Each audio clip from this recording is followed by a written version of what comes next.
A pleasant good evening and welcome to SAT TV's Channel 9 Evening News. I am your presenter, Larry LaRock. Thank you for joining us. Among the major developments, Wesley Primary School tops reading competition. Tropical wave moving across northeastern Caribbean. Florida lifeguard fired for helping drowning man. Mike Gillespie ruled out of the test against West Indies with injury. Details of these and other stories after the break. SAT Telecoms Ltd has obtained the exclusive rights to the 2012 Olympic Games held in the United Kingdom, and these games are the largest in history to date. The impact of these games will bring millions of viewers to the television screen. SAT Telecommunications is a supporter of the Olympics, and in extension, we support the sportsmen and the women of Dominica. Join hands with SAT Telecommunications Ltd and support our sportsmanship. Gold sponsorships at $20,000, silver at $10,000, and bronze at $5,000.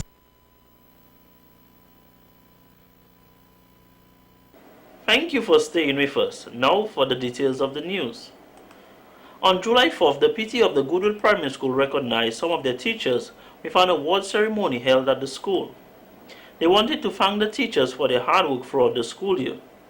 Chairman of the PTA, Mr. John Lambert, says that children these days are hyperactive and challenged, and as such, teachers have become mothers, fathers, brothers, and even nurses to the students.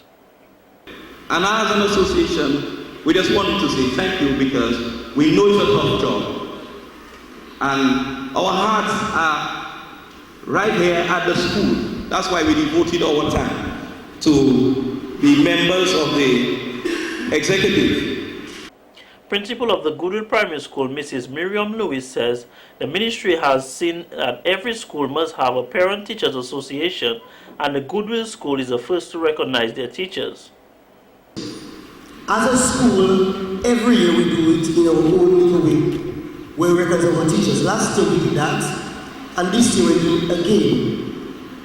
What we're trying to do as a school is to celebrate our successes, celebrate what is good. There may be challenges, but amidst the challenges, there are so many good things happening at Goodwill Primary School. And we are happy that today we can come out in a big way and show that we care for our teachers. One of the teachers, Ms. Claudia Furback, was awarded based on service to the school she served for 5 years. Although not trained in that field, her love for these children has made a difference in their lives. Mrs. Josephine Jemot. Mrs. Josephine Jemot received the award for service to our needy students. She cooks twice a week for the school feeding program. She resides in Sultan and travels at her own expense to get to the school to prepare the meals. Although she is presently a retired teacher, her love for these students still remains. Mrs. Shirley Luke. Mrs. Shirley Luke is the music instructor of the school. She teaches the entire school. Other teachers awarded were Miss Shirley Luke, Josephine Jemot, and Vernell Paquette. In other news, leader of the opposition United Workers' Party (UWP), Mr. Hector John, says that he will take matters into his own hands on Sunday, July 8th. Mr. John says for over 2 years he has been asking for assistance to improve the Salisbury roads. For over a year now, because I remember writing the government Public Works Department on the 6th of June last year, just before our reunion, and we only got tarish in the holes. And then they did some little repairs just before the carnival, and now it's worse. And we are simply asking the government to honor their responsibilities in terms of maintaining the village roads, and they're not doing anything. And we as a community know that we need the roads. We have our elderly folks walking in the village, and they can get their legs broken. We have our school children walking up and down the community utilizing that road, and so we have to take it on our own to do the repairs on Sunday. He indicated that he wrote to the government on numerous occasions about the issue, as well as personal visits, and he has yet to receive a response. Mr. John does not believe that the lack of response is something personal. However, he refuses to sit and wait. He says on Sunday, July 8th, the Salisbury residents, including himself, are going to take it upon themselves to improve the roads. On Sunday, the 9th of July, the community of Salisbury will be coming together to do road repairs in the village. The roads are in a deplorable condition in the village, and we have been trying to get assistance from the government. I have made several trips to the Ministry of Public Works, spoke with some officials, also written to the Minister of Public Works.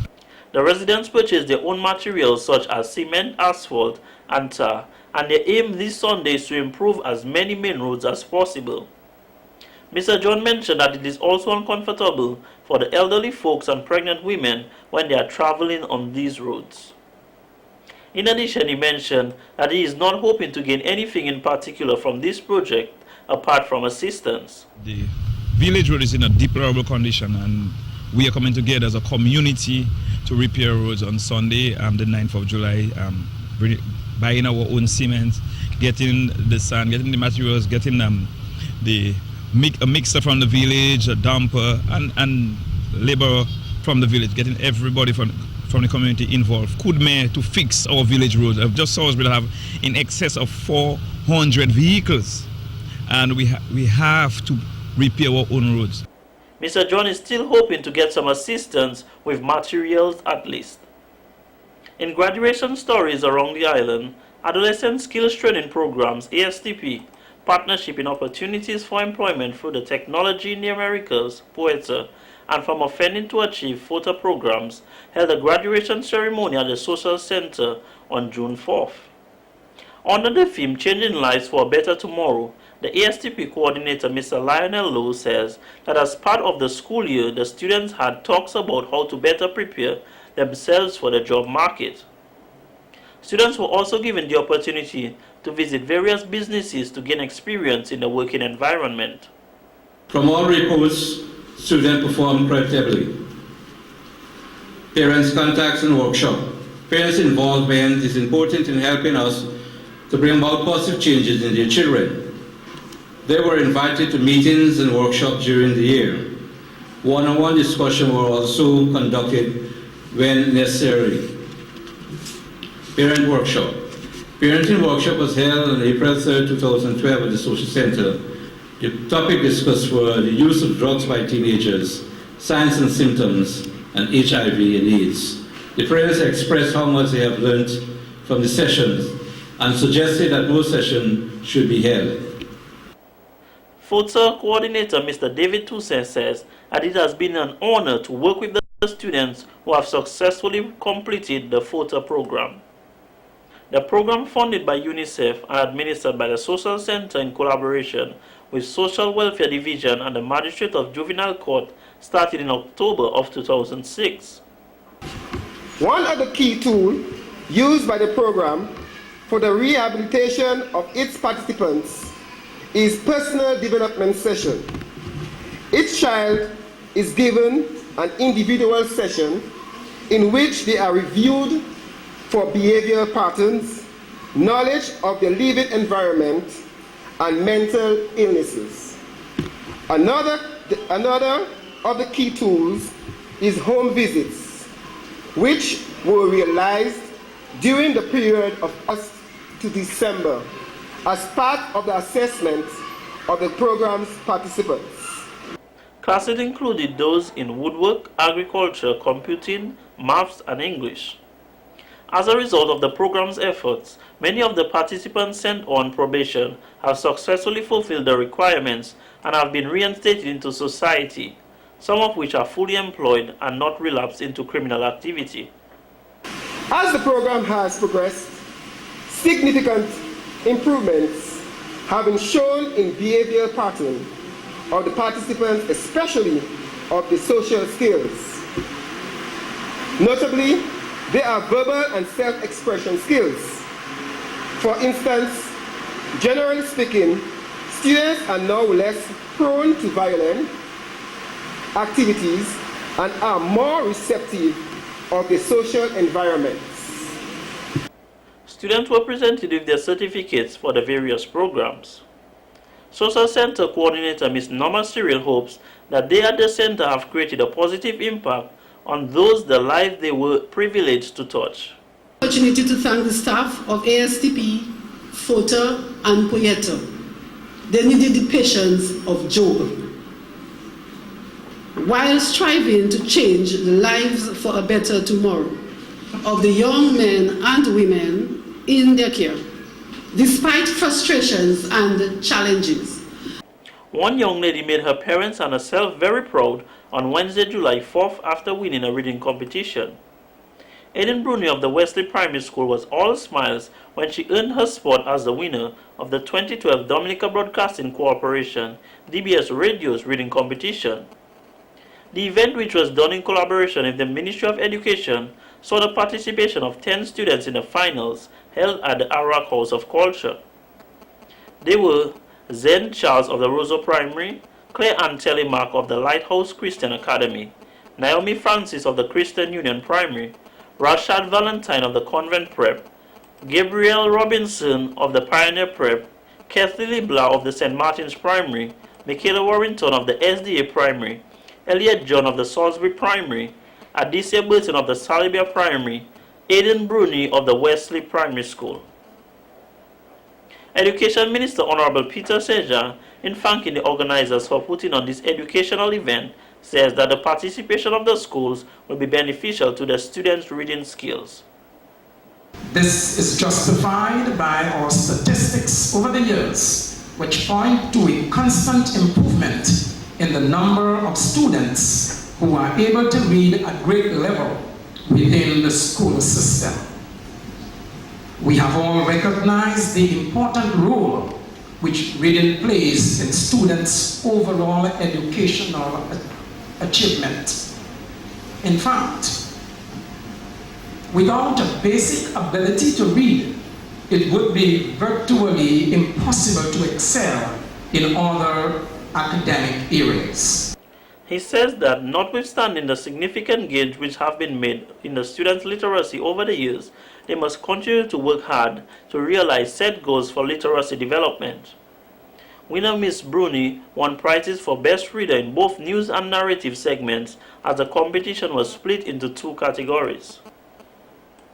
Adicia Burton of the Salibia Primary School secured the first runner-up position, while Rashad Valentine of the Convent Preparatory School was the second runner-up, and Zen Charles of the Roseau Primary School was the third runner-up. In addition to cash prizes, Ms. Bruni will also receive a computer, compliments of Courts Dominica. Ms. Bruni will go on to represent Dominica later this year in the regional leg of the reading competition. So here we are 20 years afterward, and of course at this 20 years ago the whole issue of sustainable development and the establishment of the three pillars of sustainable development, the economic pillar, the social pillar, and the all-important environmental pillar. So here we are 20 years from the inaugural meeting, and of course the countries of the world leaders and other stakeholders once again met to take stock. Here we were, what was done, where we at, and where we heading. This was Honorable Kenneth Darrow, Minister of Environment, Natural Resources, talking about the experience coming from the just concluded Rio Plus 20 Summit, which was held in Rio de Janeiro, Brazil. Mr. Darrow says that one of the most important aspects coming from the meeting was a commitment of $513 billion by developing countries and other international funding agencies towards sustainable development. He said that over half of the funds donated will go towards the development of renewable energy. I underscore the word pledge. We all know what sometimes in between pledging and actually money actually filtering down to countries, especially small developing states like ours, what it means. But I think it's a good start that certain leaders of developing countries and also international monetary agencies have seen it fit to at least pledge. But more importantly for Dominica, of course, would have been a number of bilateral meetings that we held. Where we presented, of course, our strategy, which is the main document that Dominica, I think I mentioned that on my pre-Rio trip. This is the main document that, of course, that we were trying to sell to the world, well, the rest of the world at this forum, because it had already been sold to Dominicans and in that international forum here in Dominica earlier this year. The Low Carbon Climate Resilience Strategy has plans to charter the way forward of the implementation of a green economy by identifying a number of priority areas and linking them to the Green Initiative.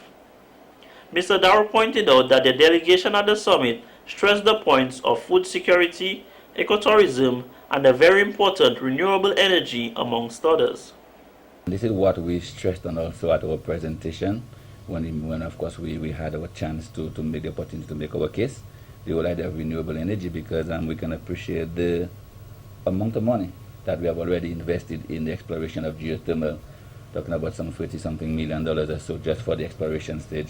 We know the amount of work that could have done otherwise. So we have literally, the government of Dominica put our money where our mouth is that pertains to our playing our part towards the green economy. The Environment Minister says that it is very important that more than half of the funds pledged will go towards renewable energy, as this is the path the government of Dominica is seeking to take. In reference to Dominica signing the ALBA agreement to expel U.S. aid, Mr. Darrow says, "We did not even receive such a document. In fact, we never even had any meetings with the ALBA as a group, neither even the individual ALBA members.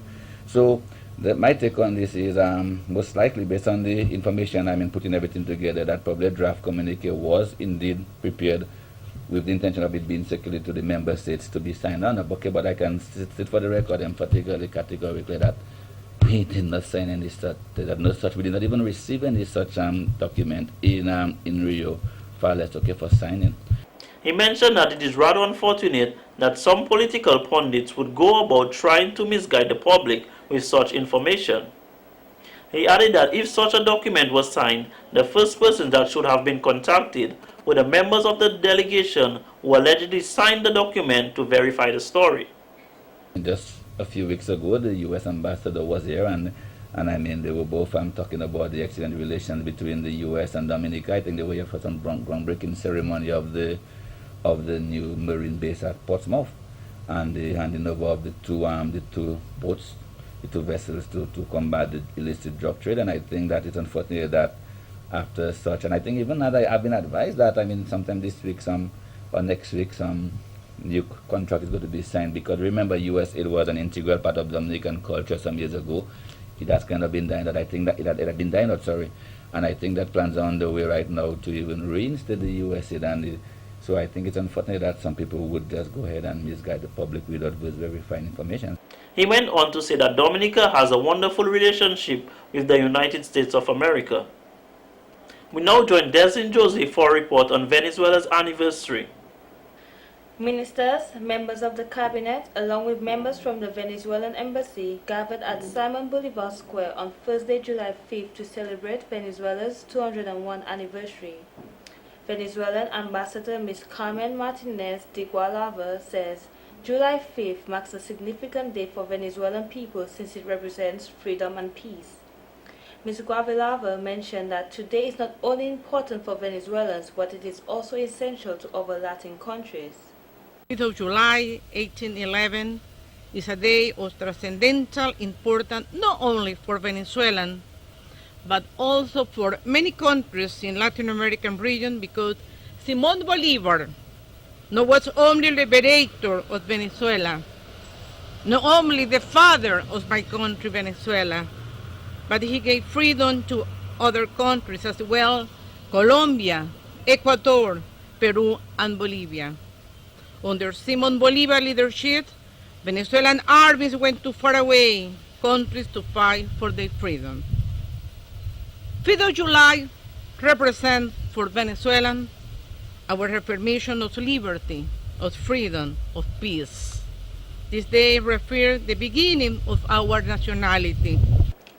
Acting Prime Minister Honorable Ambrose Judge says Dominica has had diplomatic relationships with Venezuela in the past, and we have received significant contributions from the government also. It is the 201st anniversary of Venezuela's independence and the laying of the wreath in memory of the great liberator Simón Bolívar, who was responsible for the liberation of several countries, including Venezuela, as well as the founding of Bolivia. The government and the people of Dominica therefore extend congratulations to the people of Venezuela and the government of Venezuela in observing and celebrating your independence, the 201st anniversary of independence. I'm Deslyn Joseph reporting for SAT TV News, and back to you, Larry. Thank you, Deslyn, for that report.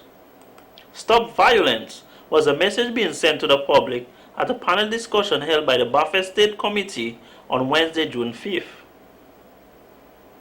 Ms. Fetla Kuje 2011, Ms. Amika Cognet says, in her opinion, there are 3 factors why people engage themselves in violence. Ms. Cognet explains in further details. 1, it has to do with family or the home. 2, it has to do with the media. And 3, it has to do with programs or things that young people are engaged in or persons are engaged in. So this has to do with activities.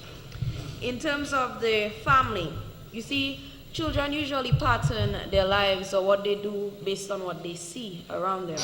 Between the ages of 0 to 7, that is when young persons usually learn most of what that forms their personality and forms who they are. She mentioned that children tend to pattern their lives based on their stars and idols, although it may not be what is necessary for them at that time. Children tend to copy what they see in movies, and according to Ms. Cognet, this is one of the key factors which increases violence. And in most of the TV shows that you see, we have karate, fighting. I mean, karate is good, but they portray it in a very bad way, as in, you need to, in order to feel macho, you need to beat up somebody. In order to feel a sense of belonging, you need to do this and you need to do that. And most of the time, it's something violent or against the actual being. In terms of programs, Counselor at the Welfare Division, Ms. Joanne Beflamy, says that as a former educator, she had the opportunity to work with students that are considered to be problematic. Some of the contributing factors we could say that leads to, violence in schools could be, we say, single parenting, probably the young age of the parents, socioeconomic status, the environment, peer pressure. And all of these play the various roles, and so we have to understand what the factors are and how we can, curb them. Inspector Claudwick says that he wants the parents to think about the types of crime that the youth are coming up with, and he advises them to stop sugarcoating these kinds of behavior for their own benefits. And those of us, especially who are parents, who are condoning, whether in a subtle way or whether you're doing it consciously, I want to advise you that when your 14-year-olds and your 15-year-olds and your 16-year-olds are convicted at the courts, I want to remind you that's a conviction that you're putting on your children for life. As a senior police officer, I've seen many parents who meet me on the road or they come to police headquarters. They come and ask questions. Well, my child has a conviction. He was convicted for marijuana when he was going to X school, and it's 4 years, but his auntie sending for him in the United States of America. Here we go. Inspector Wick says that we are aware of what is right and wrong, but we choose our actions anyway. We are living in a society that is disintegrating, and I mention it generally. In this jurisdiction, outside the jurisdiction, the world is changing. It's a perverse society. Decadence is the order of the day. We call evil good and good evil. We know what is right, what we call right wrong, and wrong right. And we're saying, why is it that our young ones are indeed executing or exhibiting or manifesting?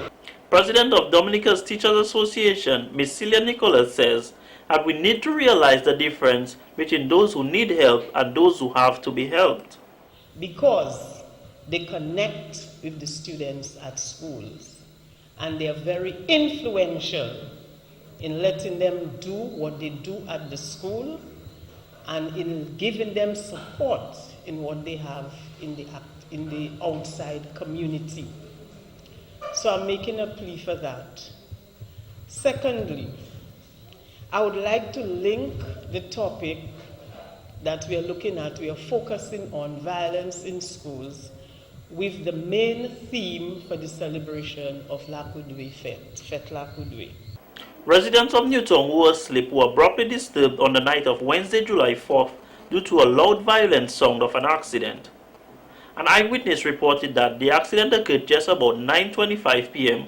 when a Toyota RAV4 registration number TJ553 owned by Bonus Rentals was being driven in a southerly direction, tried to overtake but the driver lost control. In losing control, the RAV4 slammed into a Nissan Sonic car registration number TJ512, which was parked on the left-hand side of the road and was vacant at the time. The force of the impact caused the right front tire of the RAV4 to blow out when it came to a stop, blocking the entrance to a resident's home. The rear-end collision caused significant damage to the Nissan Sunny. However, the RAV4 did not suffer serious damage compared to that of the car. Reports are that no one was injured in the accident. Thank God no one was on the sidewalk at the time, or this could have been a fatal accident. We now go to Ms. Destin Joseph for tonight's court news. It was a very unlucky day for one young man in court on July 5th. Nathaniel Gregory of Grand Bay was charged with harassing Miss Nayoka Xavier of Fortune near her business place on Riverbank in Rosal. Miss Nayoka is the infamous diva Nayoka, local celebrity, and has an ad with a phone number on it. Mr. Gregory saw her ad and took her number and started texting her. On June 30th, she saw him outside her business place saying that she was the love of his life and telling others that she was his girlfriend. Miss Xavier reported the incident to the police when they came to investigate. They met Mr. Gregory sitting on a bench near Nayoka's business. When asked about the harassment, he replied, "My girlfriend Adele, she is the love of my life." Magistrate Evelina Baptist said that Mr. Gregory is only 18 years old and this is his first offense and he's just coming on to the job market. She will not impose a sentence so that he won't have a police record. She warned him that in the future he must watch his conduct and carry himself in a manner that won't bring him back to the courts. Wilson Cochran, age 46, of Cochran, pleaded not guilty to indecent assault against Syria Thomas, age 22. The matter was adjourned to 3rd December 2012. Bail was set at $19,000 with Angus Esri as surety. Mr. Cochran is to report to the Rosal Police Station every Thursday and stay away from the virtual complainant and witness in the case. Thank you, Deslin, for the court news. This has been the local segment of the news. Coming up next, regional highlights.